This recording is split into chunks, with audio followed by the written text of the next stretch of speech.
John Ross Sapp, Fightful.com, here with a name you know. You've known him for the past 30-something years. It's PCO. He's going to be in action at Ring of Honor's Final Battle this Friday. You can check it out on Fight TV. Go check it out. Our good friends over at Fight. He'll be taking on the Foundation, Jay Lethal and Jonathan Gresham. Gresham pulling double duty, and PCO is teaming with Mark Briscoe. PCO, how you doing? I'm great. What about you, Sean? I am doing wonderful. I mean, we're going to see you in tag team action this Friday. Mark Briscoe's a little bit different than Jacques Rougeau, isn't he? Yeah, I think it fits myself much better than Jock. No, not to discredit Jock, but I think with the French Canadian Frankenstein, the monster, the craziness, the high risk taking, guy that I am. With Mark Briscoe, who's very similar to my style, I think both style can mesh pretty well together. So I wouldn't mind to have Mark Briscoe as a partner for a while. It's I really admire his work and his hard work, and the fact that he put his body on the line night after night, no matter what, and no matter if he's got a little injury or no injury or a big injury, he's always 110%. So I think the combo PCO Briscoe Mark is pretty good. I like that. Ring of Honor Final Battle, a really good card. We mentioned Jonathan Gresham pulling double duty. Mark's brother Jay, we don't quite know what he's going to be doing there yet, but we'll find out during the show. But you've been with ROH for a couple of years now. How are you liking that so far? Because I know you had some options going into your ROH signing. Yeah, I'm very, very happy of the choices I've made and to stay with ROH because they've been taking care of us like very, such a professional way during the pandemic. And I don't know if the other companies are as good as ROH is, but their priority was the health of everybody. And then after when they could secure that everybody was going to be healthy while doing our job, we have a very, secure bubble as well when we do go to work.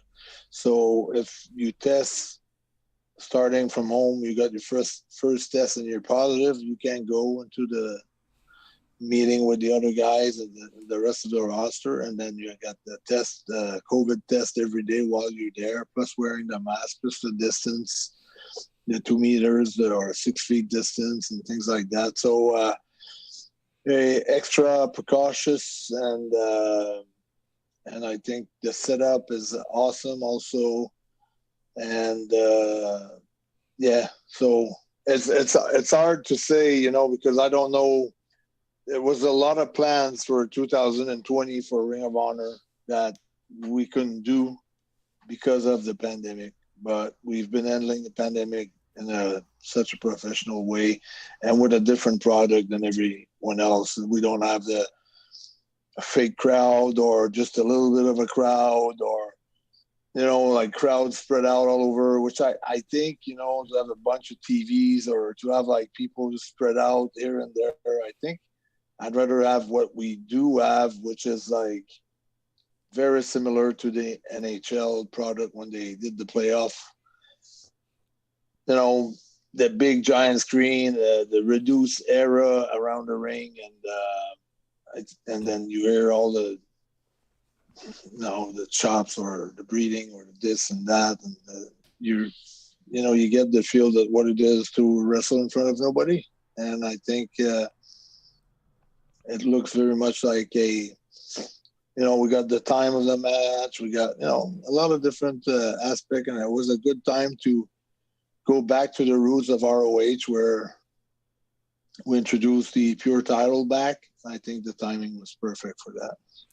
With your kind of style, does it affect you to wrestle without people, like feeding off the crowd whenever you do something that's kind of wild? I I perform the same way that I would if it was sold out. So for me, it doesn't change anything. It does change something because I'd like to feed off of the reaction of the crowd and the cheers and all that.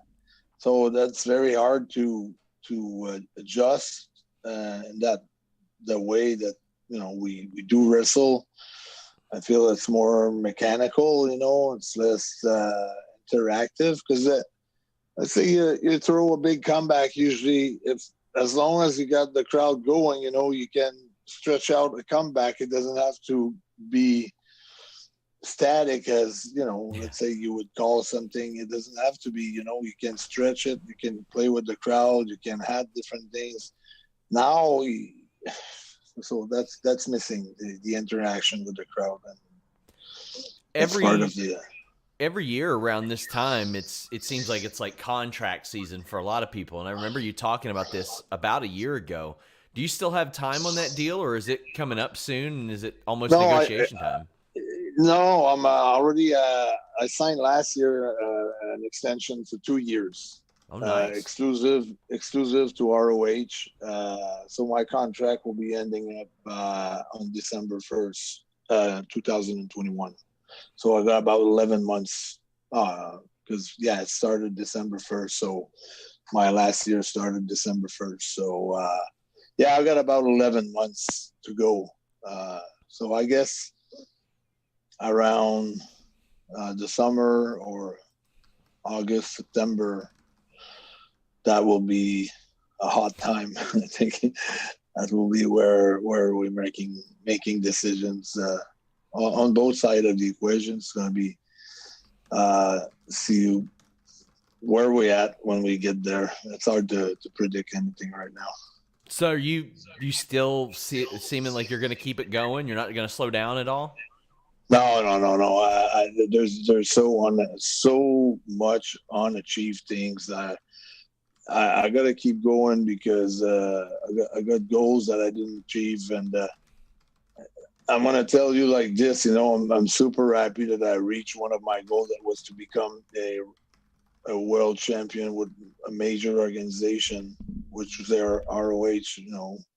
But I'm not happy uh, with I'm going to put it in this words, and that's me talking. That's got nothing to do with ROH, but the way I envisioned this title run uh, when I was a kid, when I was 14, uh, huge gates and huge breakout pay-per-view numbers came with it.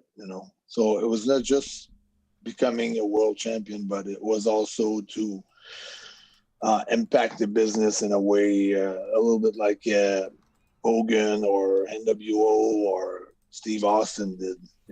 Just I just didn't want to be just a champion that just pops out, for a few months. Could you see yourself getting into producing or agenting and helping wrestlers like that after your career's over? Mostly, I'd like to achieve what I want to achieve Hmm. uh, in the business, and I don't say no to those things, but I'd like to go out and write a book and what are the steps, not the 7 steps, but when I say what are the steps, what my journey was, what I've learned when I was 18, 16, what I've learned when I was 20, what made me become who I became, at 50 because of the lessons that I've learned. And I look at myself in the mirror and taking full ownership for every decision, for every move that I made, and not blaming it on the others, and not trying to find who was guilty of what, and just being fully responsible for everything. I think that's the process that made me achieve what I did. But since then, I have like discipline, triple discipline, and quadruple discipline on so many other aspects of my life. So I'm expecting a larger result eventually. I don't think it could be something less because I feel like I'm improving every day. So yeah. So being agent or producing or being part of a booking committee or to enough idea, it might be an option. But I'd like to write a book too, and to really help out a lot of athletes, whatever it's their. Let's say when someone would be drafted and then pop out the way it was supposed to pop, and I like a guy like that to read my book and to help him out, reoriented his career and his focus, and then are you really willing to pay the price and to put the efforts that you need to put in, and stop blaming all the circumstances around you and the environment for your failures, and look at yourself in the mirror, and just from there roll up the sleeve and go for it. I'm really interested to see if you have heard about this new Mountie story that has emerged this week, where Nick Dinsmore says that he ribbed Kevin Owens when he showed up in WWE, and he said, "Oh, they're going to make you the new Mountie." And he said that to Kevin Owens because he found out that Kevin worked with Jacques a little bit, and they do not get along, apparently. They don't like each other at all. By the way, I talked to Kevin today, and I told him I was going to interview you. He told me to tell you hi. Okay, good. Good. Yeah. We're in touch. Sometimes we text each other here and there. And the last time that we text, I think it was something about Jean-Pierre Lafitte or the Mountie, or I think he came out. It was that pay-per-view when he came out with an eye patch, and he was kind of ribbing Seth Rollins about I know a pirate, Jean-Pierre Lafitte, and yes. And I threw a big fit, on social media about it. And so he was wondering if I was mad at him. I said, no, I'm not mad at you. It's just the whole thing, It's just then the following day, like that was a Monday, and the on NXT they had the Mounties coming out too. Yes. So it was like, I don't know, like it was just weird. And so I could see Kevin too. Yeah, I can see. I don't know if he would do it because he would be good at it. Yeah, I think he could pull off about anything if he wanted to. He would pull it off good, but I don't think. Anyway, they cannot do it because it's over with as far as the Mountie name. Yeah, it's a trademark, and Vince can't use that name anymore. When you see people like Kevin Owens mention you on TV, and you see Breezango very clearly influenced by you, how does that feel, considering that you are still wrestling at a very high level yourself? What was pretty good also, what I really like about Kevin is when I became the Ring of Honor World Champion, and he texted me and said it was about time that you grabbed that title. You should have gotten it last year. So made me feel pretty good about the whole thing. And but I had a tremendous year in 2018 during my indie year. Full year of 2018 was nothing but just main events after main events all over the country, and for every major like indie promotions, PWG or Beyond or Black Label Pro. Even I got contacted by AEW, like so many companies, like in Texas, Atlanta, everywhere. Canada, United States, Germany, England. I was like working on top all over the place, and I was wrestling like those guys that you see now, Walter, Dragunov, and Riddle, all those guys, So it's just cool, It's I really appreciate it. I'm very grateful to it. But I've just been like working my ass off, basically. I don't go out, I don't drink, I go to bed early, I get up early, I do a lot of things, and to be able to perform at the highest level that I can perform, and just to throw out trying to throw out some amazing performances every time I've got the chance to get in the ring.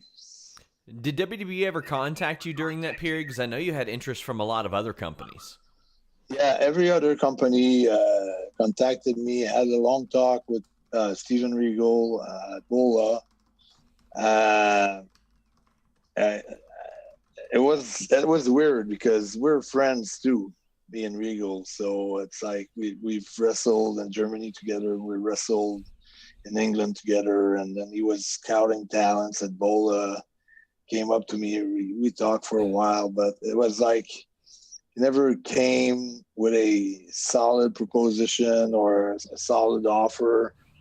I don't know if he was there for me to ask for something, but in my mind, uh, at Bola at that stage, I didn't want to go to WWE. So it was going to be either AEW or Ring of Honor. But then everything got confused for me because as I was talking to Cody and talking to the Bucks and talking to Marty, I thought that I didn't know that Marty had another year left on his contract with Ring of Honor. So I was really thinking that I was talking always to the same group of people. Mm-hmm. But in fact, I was talking to a different group of people, which was kind of weird. Were there a lot of people? Nobody really smarted me up until the split was made up. Were there a lot of people surprised in Ring of Honor that Marty stayed and did not go to AEW? Yeah, I don't know. And to be honest with you, I don't know if he had a year left on his contract. I'm thinking that he had a year left on his contract, and that's one of the reasons why he had to stay there. But when you resign with Ring of Honor, I think people were surprised too. They thought that he would really go and join his friends because I think he's still pretty good friends with them. Like I think he talks to them like all the time. So, but I think it was I remember my first night, and I will always remember when me and Brody King were introduced as Villain Enterprise with Marty. I think it was in Philly, and it was pretty crazy. And I see that GIF all the time. and it had been like one of the greatest faction in pro wrestling as far as I'm concerned. We really we pulled it out. Like we had like a great chemistry between the three of us. So it was great. It's a new adventure now. A reminder, guys, final battle on Friday. PCO is in action. As we wrap up, I like to do a segment where I put some positive wrestling news out there. I ask people to say nice things about some of their fellow wrestlers. So I'll mention some just random names from maybe the last 25 years, and you maybe say some nice things about them. Yeah, I will. How about some people that you worked with in WCW? Public Enemy. Well, always had like I think we always had like great matches together. I don't know what they became today, but I've got just good things to say about them. We did great.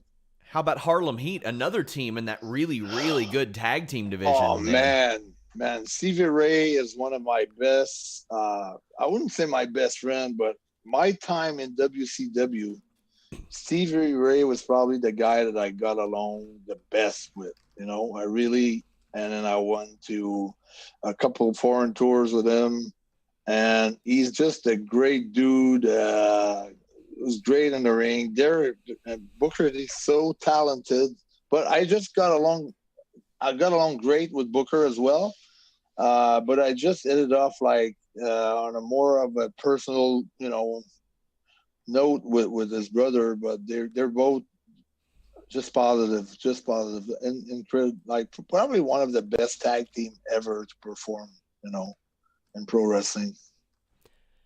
How about Tommy Dreamer? I believe that you worked him in a match in like 2007, a WWF match. or WDB match? Yeah, no, he was cool. Yeah, he was part of one of my tryouts. He was also when I got hired for a little while by ECW. He was behind. He was one of the producer or the guy that helped out for me to, when I had like the championship match there against Just Incredible, with him and Rhino and I worked him a few times. Or no, we were together in MLW this year, 2018. I might have been involved in one match in 2018 with him, but just positive things about Tommy. Just the innovator of violence.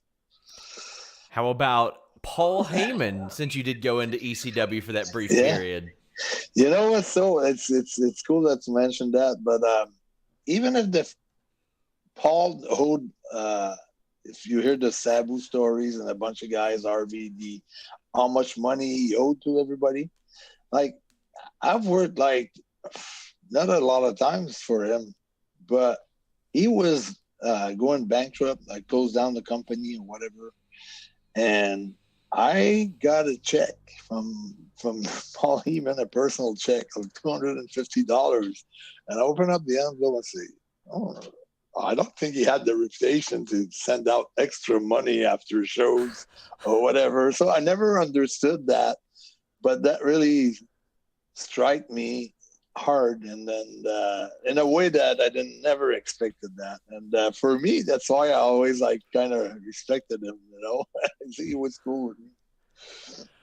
Reminder, guys, check out Final Battle. We will be covering it at Fightful.com. PCO, thank you so much for taking the time. Oh, it was a pleasure, man. Yeah, I hope to talk to you again. I could talk to you all day about this stuff. We need to talk again. Yeah, we will. Until next time, guys, we're out.